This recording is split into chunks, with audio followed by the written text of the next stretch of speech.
sur l'un des deux.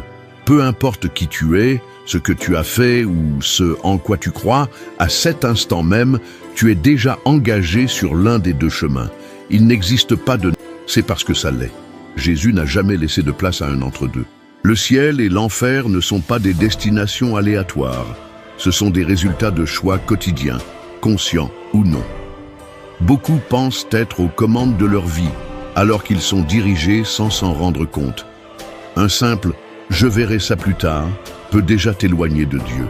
La vérité, c'est que le chemin le plus séduisant n'est pas toujours le bon, et celui qui paraît le plus difficile n'est pas forcément le mauvais.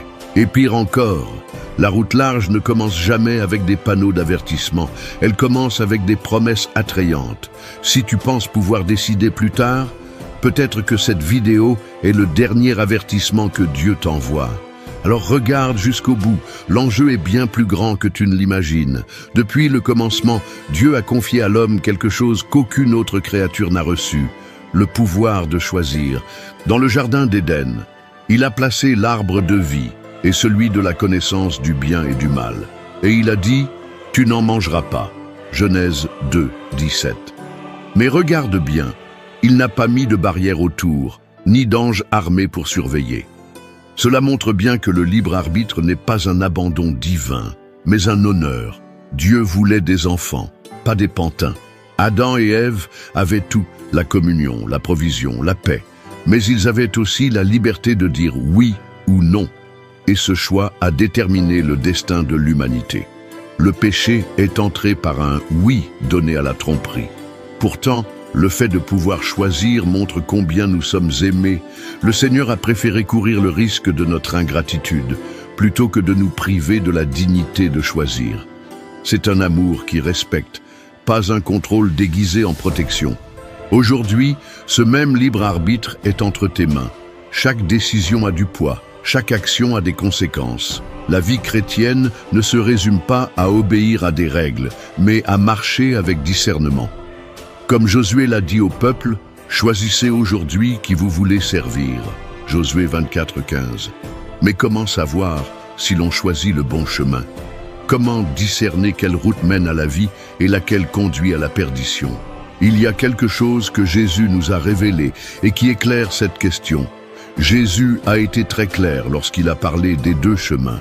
Dans Matthieu 7, 13, 14, il a dit « Entrez par la porte étroite, car large est la porte, spacieux est le chemin qui mène à la perdition, et resserré est le chemin qui mène à la vie, et il y en a peu qui le trouvent. » Autrement dit, peu de gens choisissent le chemin de la vie, car ils demandent des renoncements.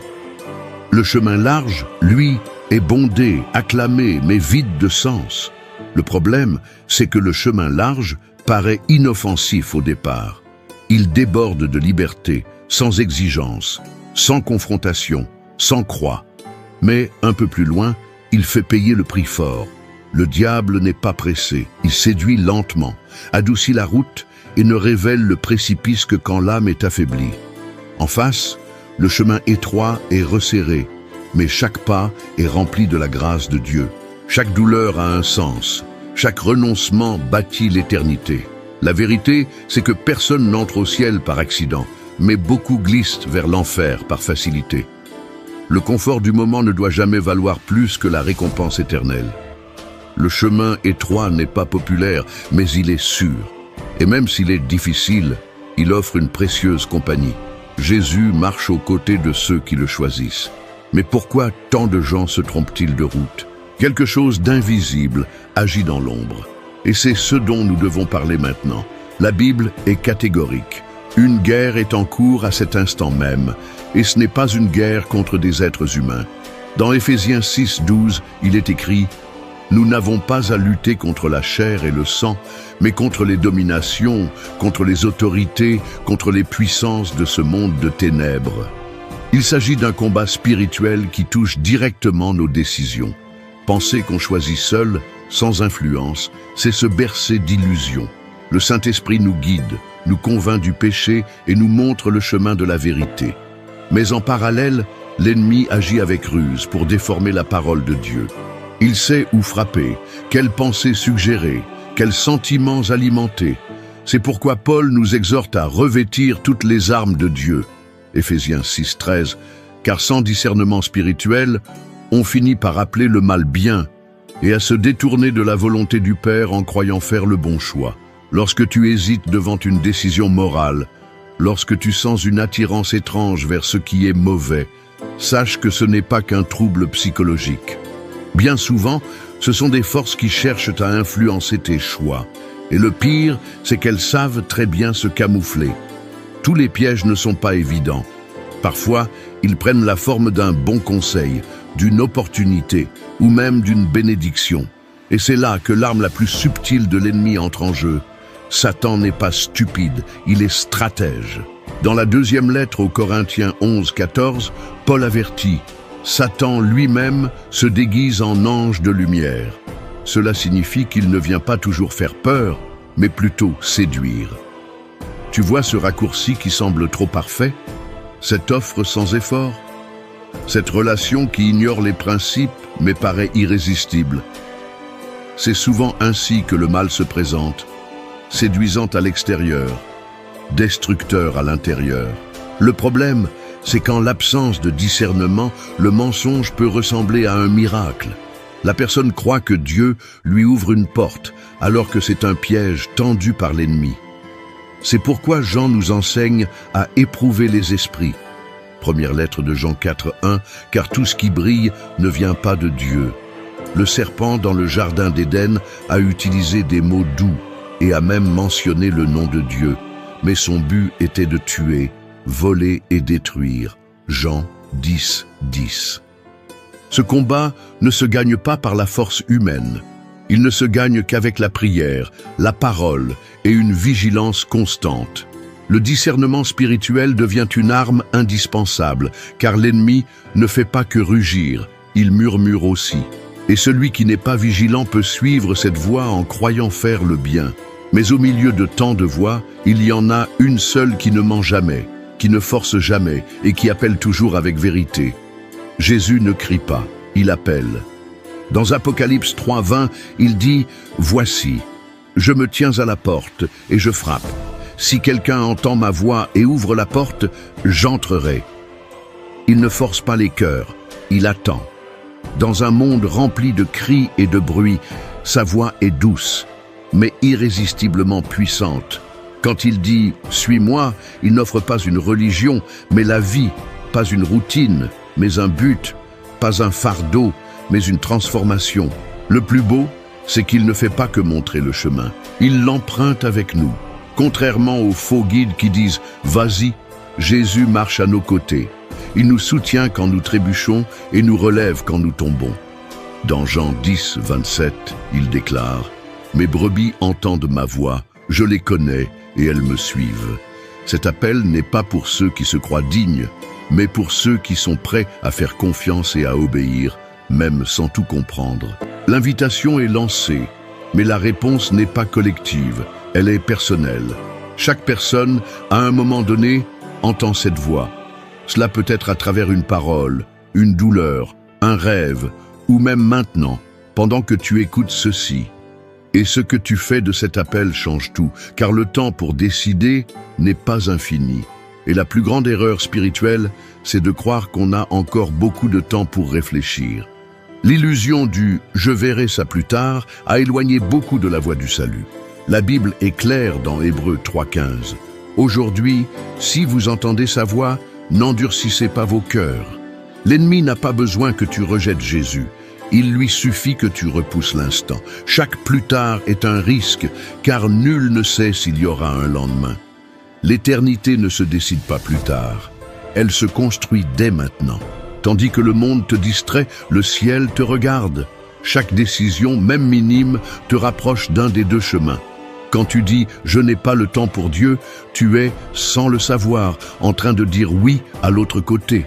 Et le plus grave, c'est que ce choix ne se fait pas toujours dans la rébellion. Parfois, c'est par confort, par froideur, par négligence. Et cela peut être tout aussi dangereux. Mais même si ta vie a pris la mauvaise direction, il y a encore de l'espoir. Si tu respires encore, c'est que Dieu te donne encore du temps. Il est en train de te dire « reviens à moi ». Le ciel n'a pas fermé ses portes. La grâce est encore accessible. Et même celui qui s'est égaré pendant des années peut tout changer par une décision sincère, ici et maintenant. Car Dieu ne renonce jamais, même quand tout le monde t'a abandonné. Dieu n'est pas comme les hommes, prompt à se lasser et à tourner le dos. Il est patient, rempli de compassion, et attend avec amour que le pécheur rentre à la maison. Dans la deuxième lettre de Pierre 3, 9, il est écrit « Le Seigneur ne tarde pas dans l'accomplissement de la promesse, mais il use de patience envers vous, ne voulant pas qu'aucun périsse, mais que tous arrivent à la repentance. » Tant qu'il y a de la vie, il y a une chance. Tant qu'il y a du souffle, il y a possibilité de recommencer. Même si tu t'es éloigné, perdu dans de mauvais choix, Dieu t'appelle encore par ton nom.